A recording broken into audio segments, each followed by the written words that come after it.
Menimbang bahwa atas dakwaan dari penuntut umum tersebut, terdakwa dan penasihat hukumnya di persidangan pada tanggal 13 Desember 2016 telah mengajukan keberatan yang pada pokoknya adalah sebagai berikut.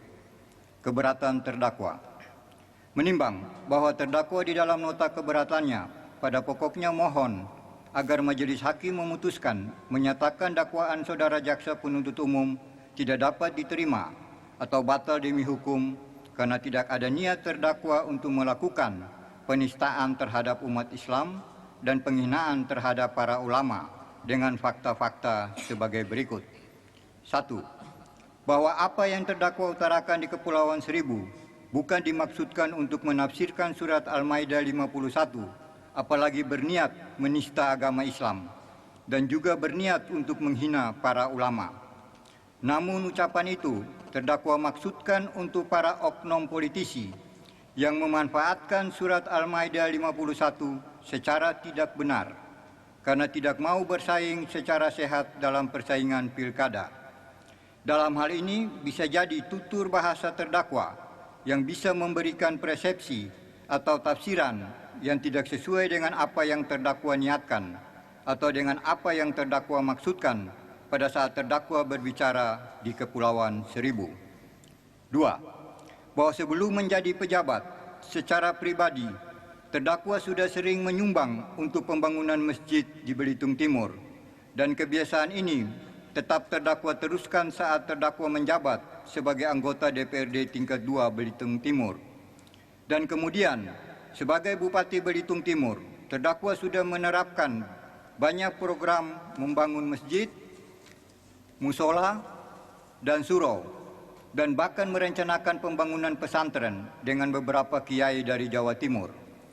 Terdakwa pun menyisihkan penghasilan terdakwa sejak menjadi pejabat publik minimal 2,5% untuk disedekahkan yang di dalam Islam dikenal sebagai pembayaran zakat, termasuk menyerahkan hewan kurban atau bantuan daging di Hari Raya Idul Fitri dan Idul Adha.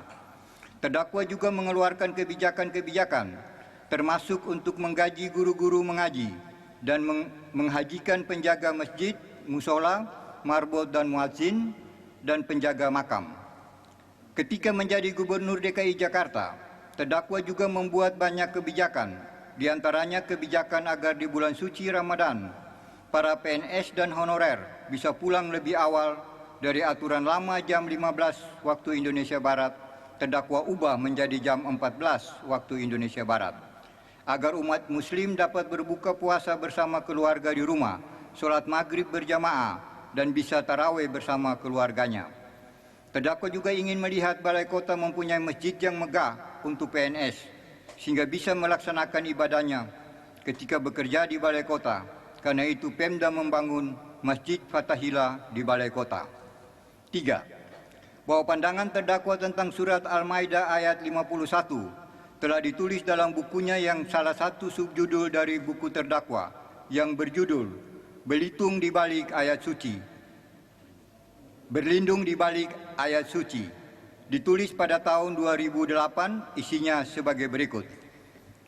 Selama karier politik terdakwa, dari mendaftarkan diri sebagai anggota partai baru, menjadi ketua cabang, melakukan verifikasi, sampai mengikuti pemilu, kampanye pemilihan bupati, bahkan sampai gubernur, ada ayat yang sama yang terdakwa begitu kenal digunakan untuk memecah belah rakyat dengan tujuan memuluskan jalan meraih puncak kekuasaan oleh oknum yang kerasukan roh kolonialisme.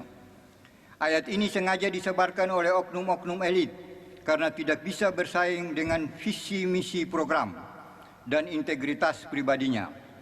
Dari oknum elit yang berlindung di balik ayat suci agama Islam, mereka menggunakan surat Al-Maidah 51. Isinya melarang rakyat menjadikan kaum Nasrani dan Yahudi menjadi pemimpin mereka, dengan tambahan, jangan pernah memilih kafir menjadi pemimpin. Intinya, mereka mengajak agar memilih pemimpin dari kaum yang seiman. 4. Bahwa setelah terdakwa tanyakan kepada teman-teman, ternyata ayat ini dalam kurung surat Al-Maidah ayat 51 diturunkan pada saat adanya orang-orang muslim yang ingin membunuh Nabi besar Muhammad dengan cara membuat koalisi dengan kelompok Nasrani dan Yahudi di tempat itu. Jadi jelas bukan dalam rangka memilih kepala pemerintahan, karena di NKRI kepala pemerintahan bukanlah kepala agama atau imam kepala. Keberatan penasihat hukum terdakwa. A. Mengenai dakwaan penuntut umum tidak dapat diterima. Menimbang bahwa penasihat hukum terdakwa menyampaikan eksepsi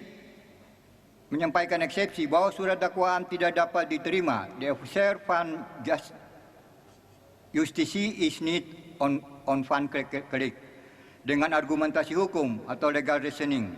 Pada pokoknya, saudara penuntut umum telah mengabaikan atau setidak-tidaknya mengesampingkan keberlakuan dalam kurung legalitas dari mekanisme peringatan keras sebagaimana diatur Undang-Undang Nomor 1/PNPS/1965 tentang pencegahan penyalahgunaan dan atau penodaan agama sebagai hukum positif belum pernah dicabut, sehingga dakwaan penuntut umum dan beralasan secara hukum untuk dinyatakan tidak dapat diterima.